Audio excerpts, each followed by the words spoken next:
अस्सलाम वालेकुम dear students. आज का हमारा टॉपिक है न्यूक्लियस। तो न्यूक्लियस को आज हम स्टडी करने वाले हैं। तो मेन पॉइंट्स जो भी यहाँ से इंपॉर्टेंट पॉइंट हैं, जो भी पेपर में आ सकते हैं, चाहे वो शॉर्ट क्वेश्चन हो, चाहे वो एमसीक्यूज़ हो, चाहे ये टॉपिक लॉन्ग क्वेश्चन के हवाले से आ जाए, तो आप लोग एज इट ऐसे ही लिखेंगे तो इंशाल्लाह आप लोगों के नंबर नहीं कटेंगे। तो देखिएगा, सबसे पहले हम बात करते हैं कि न्यूक्लियस का जो इंट्रोडक्शन है, तारुफ है, उसके बारे में देखते हैं कि न्यूक्लियस होता क्या है। तो जहन में रखिएगा कि it is large round structure present in all eukaryotic cell, कि सारे के सारे जितने भी यूकैरियोटिक सेल हैं उनके अंदर बड़ा सा राउंड सा गोल सा स्ट्रक्चर मौजूद होता है जिसको हम न्यूक्लियस का नाम देते हैं। एनिमल सेल्स में, जानवरों के सेल में ये जो न्यूक्लियस है वो सेंटर में होता है, लेकिन प्लांट्स के सेल के अंदर, पौधों के सेल के अंदर क्योंकि बड़ा वैक्यूल होता है, इसी बड़े वैक्यूल की वजह से इस न्यूक्लियस को क्या किया जाता है, साइड की तरफ पुश कर दिया जाता है, धकेल दिया जाता है। इसी तरह अगर हम बात करें, it takes up about 10% of the cell volume, जो सेल के अंदर का सारा वॉल्यूम है उसके अंदर 10% हिस्सा जो है वो किसने घेरा होता है, न्यूक्लियस ने। और न्यूक्लियस को हम क्या नाम देते हैं, information centre of the cell, कि सेल के अंदर जो इंफॉर्मेशन सेंटर है वो किसको कहा जाता है, न्यूक्लियस को कहा जाता है। अब ये थोड़ा सा हमने तारुफ देखा, अब हम देखते हैं कि न्यूक्लियस जो है वो फंक्शन क्या परफॉर्म करता है। एक एक पॉइंट करके आप लोगों ने इसको याद करना होगा। तो जहन में रखें कि जो न्यूक्लियस है वो मेन दो बड़े फंक्शन जो हैं वो जो परफॉर्म करता है वो कितने हैं, वो दो हैं। अब सबसे पहले आप जहन में रखेंगे कि पहला फंक्शन ये है कि ये स्टोर करके रखता है किस चीज़ को, सेल के हेरिडिटी मटेरियल को, जिसको आप डीएनए कहते हैं। मतलब कि डीएनए को, जिसको आप हेरिडिटी मटेरियल कहते हैं या डीऑक्सी राइबोन्यूक्लिक एसिड कहते हैं, ये उसको स्टोर करके रखता है। इसी तरह ये जो न्यूक्लियस है वो कंट्रोल करता है और कोऑर्डिनेट करता है, मतलब कि रब्त का कायम करता है किस चीज़ के अंदर, सेल की सारी एक्टिविटीज़ में, जैसे कि ग्रोथ हो गया, प्रोटीन सिंथेसिस हो गई, इसी तरह सेल डिविजन्स वगैरह, इन तमाम सरगर्मियों को जो सेल के अंदर हो रही होती हैं उनको कंट्रोल करना और उनको कोऑर्डिनेट करना भी किसका काम है, न्यूक्लियस का काम है। अब हम देखते हैं कि न्यूक्लियस के कौन से डिफरेंट पार्ट हैं। पहले इसके स्ट्रक्चर को देखेंगे, साख्त को देखेंगे, पार्ट्स के नाम देखेंगे, उसके बाद हर एक पार्ट की वजाहत करते चले जाएंगे। अब यहाँ पर आप देख सकते हैं ये आपके पास न्यूक्लियस है। ये न्यूक्लियस होता कहाँ है, सेल के अंदर, मतलब इसके इर्द गिर्द सेल होगा, सेल के अंदर ये न्यूक्लियस होगा। अब यहाँ पर आप देख सकते हैं ये जो न्यूक्लियस है वो राउंड सा गोल सा स्ट्रक्चर है और इसको डबल मेम्ब्रेन ने घेरा हुआ होता है। न्यूक्लियस को इस तरह कट करके दिखाया गया है, तो डबल मेम्ब्रेन को हम कहते हैं न्यूक्लियर इन्वेलप का नाम देते हैं। और इसी तरह न्यूक्लियस के अंदर यहाँ पर जो है लिक्विड सा मटेरियल होता है, फ्लूइड सा, जिसको हम क्या बोलते हैं, उसको हम कहते हैं न्यूक्लियोप्लाज्म। मतलब न्यूक्लियोप्लाज्म यहाँ पर मौजूद होगा। तो ये पॉइंट्स आप लोग जहन में रखते जाएंगे, न्यूक्लियोप्लाज्म।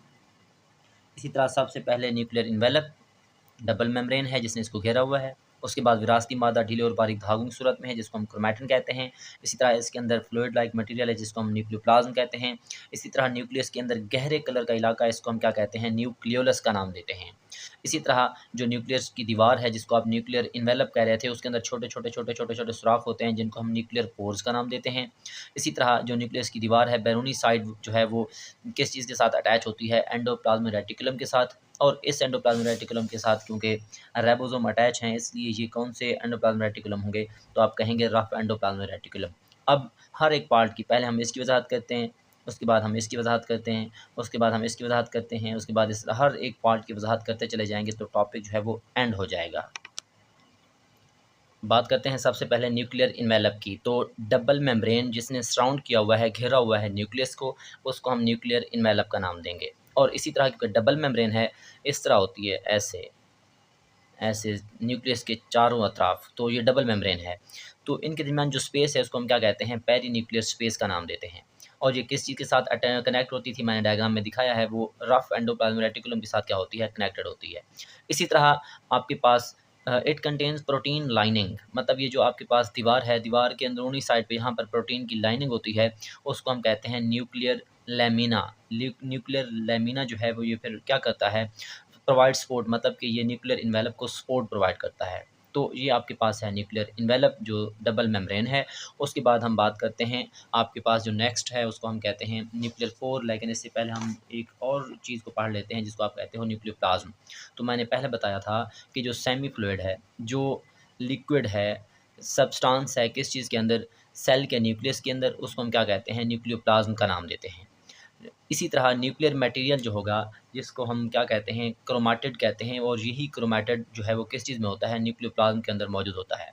लेकिन ये जो क्रोमैटिन मटेरियल है, आम हालात में ये ढीले और बारीक धागों की सूरत में होता है, लेकिन जब सेल डिवीज़न का प्रोसेस होगा, मतलब सेल तक़सीम हो रहा होगा, उसके आगाज़ में ही क्रोमैटिन जो है वो कंडेंस होकर चेंज हो जाता है स्पेसिफिक स्ट्रक्चर के अंदर, जिसको आप क्या कहते हैं, क्रोमोसोम का नाम देते हैं। इसी तरह जो न्यूक्लियोप्लाज़्म है, उसके अंदर गहरे कलर का, गहरे रंग का इलाका न्यूक्लियस के अंदर जो जो मौजूद होता है न्यूक्लियस के सेंटर में, उसको हम कहते हैं न्यूक्लियोलस। तो ज़हन में रखिएगा, डार्क स्टेन्ड स्ट्रक्चर, मतलब कि गहरे रंग का इलाका जो है वो किस चीज़ के अंदर है, न्यूक्लियस के अंदर, इसको हम न्यूक्लियोलस का नाम देते हैं।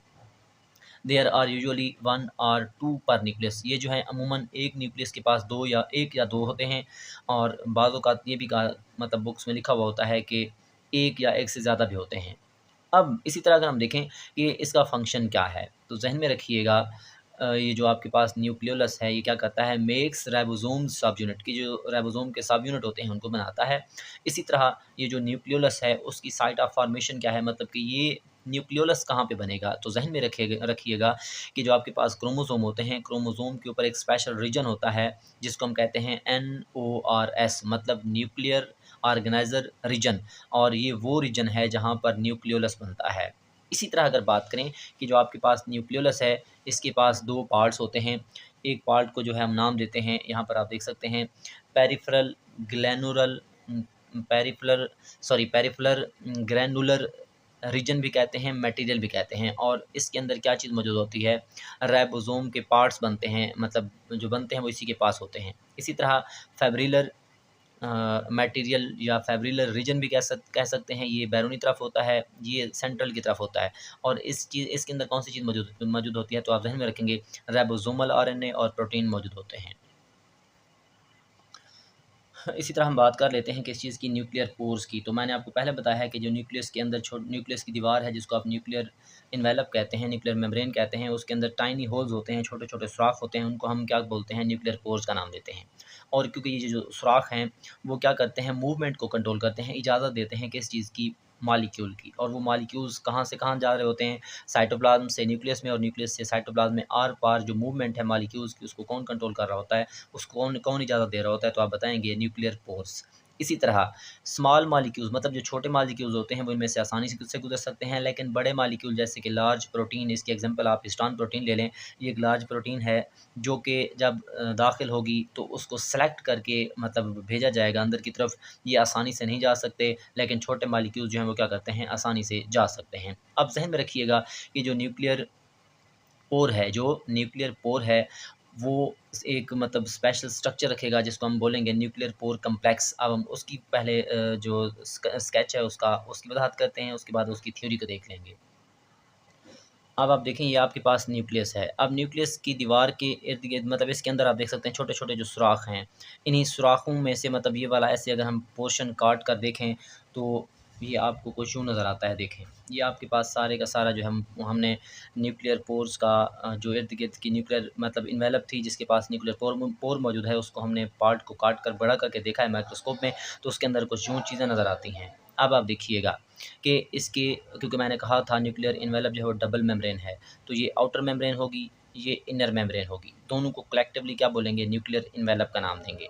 और इन्हीं के पास पोर्स मौजूद होते हैं, जिनको हम न्यूक्लियर पोर्स का नाम देते हैं, और हर न्यूक्लियर पोर जो होगा वो एक कम्प्लेक्स स्ट्रक्चर पर मुश्तमिल होगा, और इस कम्प्लेक्स स्ट्रक्चर को हम क्या बोलेंगे, न्यूक्लियर पोर कम्प्लेक्स का नाम देते हैं। अब ज़हन में रखिएगा, ये जो न्यूक्लियर पोर कम्प्लेक्स है, उसके पास मुख्तलिफ छोटे-छोटे पार्ट्स होते हैं, सब यूनिट्स होते हैं। जैसे कि आप यहाँ पर देख सकते हैं, ये एक न्यूक्लियर पोर है, और इसके अंदर छोटे-छोटे सब यूनिट हैं, जैसे कि एन्युलर सब यूनिट। इसी तरह आपके पास यहाँ पर आप देख सकते हैं, इसको हम कहते हैं ल्यूमिनर सब यूनिट, ल्यूमिनल सब यूनिट भी कह सकते हैं। इसी तरह कॉलम सब यूनिट है। इसी तरह आपके पास जो इनर न्यूक्लियर मेम्ब्रेन है, वो आप देख सकते हैं, नीचे उसके अंदर की तरफ लाइनिंग तह मौजूद है, जिसको हम कहते थे कि प्रोटीन से मिलकर बनती है, जिसको आप न्यूक्लियर लैमिना का नाम देते हैं। इसी तरह आपके पास एक और सब यूनिट है, जिसको हम कहते हैं रिंग सब यूनिट। इसी तरह यहाँ से फाइबर्स जो है वो बाहर निकल कर जो है वो डिस्क लाइक स्ट्रक्चर बना रहे हैं, जिसको हम कहते हैं न्यूक्लियर बास्केट का नाम देते हैं। तो ये आपके पास जो है एक कम्प्लेक्स स्ट्रक्चर है, किस चीज़ का, न्यूक्लियर पोर कम्प्लेक्स का। अब इसकी थ्योरी की अगर हम वजाहत करते चले जाएँ, तो आपको जो पार्ट्स नज़र आते हैं, तो आप देखिएगा, अब आप देख सकते हैं कि ईच पोर, हर एक सुराख जो है उसके पास क्या होता है, न्यूक्लियर पोर कम्प्लेक्स होता है, जो कि किस चीज़ से मिलकर बनता है, इन चीज़ों से। पहली चीज़ है एन्युलर सब यूनिट, जो कि इनसाइड द रिंग के अंदर होगा। दूसरा है कॉलम सब यूनिट, जो कि क्या करता है, उसकी अंदरूनी दीवार को बनाता है, मतलब उसकी दीवारों को बनाता है। उसके बाद है रिंग सब यूनिट, जो कि कॉलम के बैरून साइड पर मौजूद होता है। इसी तरह ल्यूमिनल सब यूनिट, ये क्या करता है, न्यूक्लियर इन्वेलप के साथ पोर को एंकर करके, मतलब कि जोड़ कर रखता है, न्यूक्लियर पोर कम्प्लेक्स को जोड़ कर रखता है। इसी तरह धागनुमा साख्तें जो हैं, वो फाइब्रिल्स जो हैं वो निकलते हैं, बाहर निकल कर क्या करते हैं, बास्केट लाइक स्ट्रक्चर बना देते हैं न्यूक्लियर साइड, मतलब न्यूक्लियस की साइड की तरफ, और उसको आप क्या कहते हो, न्यूक्लियर बास्केट का नाम देते हो। क्या चीज़, न्यूक्लियर बास्केट का नाम देते हैं। अब इसी तरह अगर हम बात करें, अब आप यहाँ पर देख सकते हैं कि नेक्स्ट है आपके पास क्रोमैटिन एंड क्रोमोसोम। ज़हन में रखिएगा, क्रोमैटिन क्या है, ये ढीले और बारीक धागे होते हैं जो आपको सेल के न्यूक्लियस के अंदर नज़र आते हैं। कब नज़र आते हैं, जब सेल तकसीम नहीं हो रहा होता, आम हालात होते हैं जिसको आप इंटरफेस कहते हैं। तो ये जो क्रोमैटिन है, ये डीएनए और प्रोटीन पर मुश्तमिल होता है। इन थ्रेड लाइक फार्म, किस सूरत में पाया जाता है, थ्रेड लाइक फार्म का मतलब ये है कि धागानुमा साख्तों में पाया जाएगा। इसी तरह अगर हम इसकी जो है डायग्राम की मदद से वजाहत करें, तो इसकी आपने डायग्राम गौर से देखनी है। देखिएगा, ये आपके पास फॉर एग्ज़ाम्पल, यहाँ से आप लोगों ने ये वाली थ्योरी याद नहीं करनी, सिर्फ डायग्राम याद करनी है बस। यहाँ पर आप देख सकते हैं, ये आपके पास है न्यूक्लियस। ये न्यूक्लियस के अंदर जो दीवार थी उसको हम न्यूक्लियर एनवेलप कहते हैं। उसके अंदर पोर्स हैं, इनको आप क्या कहते हैं, न्यूक्लियर पोर्स का नाम देते हैं। इनके अंदर देखें, ये ढीले और बारीक धागे पड़े हुए हैं जिनको हम क्रोमैटिन कहते हैं। अब ये जो क्रोमैटिन होगा, ये इंटरफेस के दौरान होगा, लेकिन जब सेल तकसीम होना स्टार्ट करेगा तो ये जो है आपस में मिलते मतलब ये जो क्रोमैटिन फाइबर्स हैं, धागे हैं, ये कंडेंस होना शुरू हो जाएंगे। जब कंडेंस होना शुरू हो जाएंगे तो ये आगे जाकर जो है वो क्या करते हैं, कंडेंस होना शुरू हो जाते हैं, कंडेंस होते चले जाते हैं। तो इनके अंदर न्यूक्लियोसोम्स होते हैं, हिस्टोन प्रोटीन होती है, डीएनए के डबल हेलिक्स मौजूद होते हैं।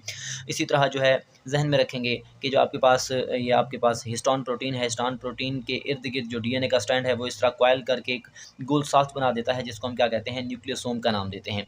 इसी तरह मजीद कंडेंसेशन होती चली जाती है, तो आपके पास क्या बन जाता है, क्रोमोसोम बन जाता है। ये क्रोमोसोम कब बनेगा, जब सेल डिवाइड हो रहा होगा। जब सेल डिवाइड नहीं हो रहा होगा तो ये इस सूरत में होंगे, जब सेल डिवाइड हो रहा होगा तो ये इस सूरत में होंगे। अब ये जो आपके पास क्रोमोसोम है, इसके ये बाजू जो हैं, इनको आप कहते हैं क्रोमैटिड्स, और ये वाली जगह जो है इसको हम कहते हैं सेंट्रोमियर, जहाँ पर ये बाजू आपस में मिलकर जुड़ते हैं। इसी तरह अगर आप इसकी थ्योरी देखें, अब आप देखें थोड़ा सा इसको दोबारा से देख लें कि आपके पास जहाँ पर जो क्रोमैटिन है, तो ये डीएनए और प्रोटीन पर मुश्तमिल होता है। किस सूरत में, थ्रेड लाइक सूरत में। जब सेल तकसीम नहीं हो रहा होगा तब ये धागानुमा साख्तों में मौजूद होगा। It is made up of nucleosome.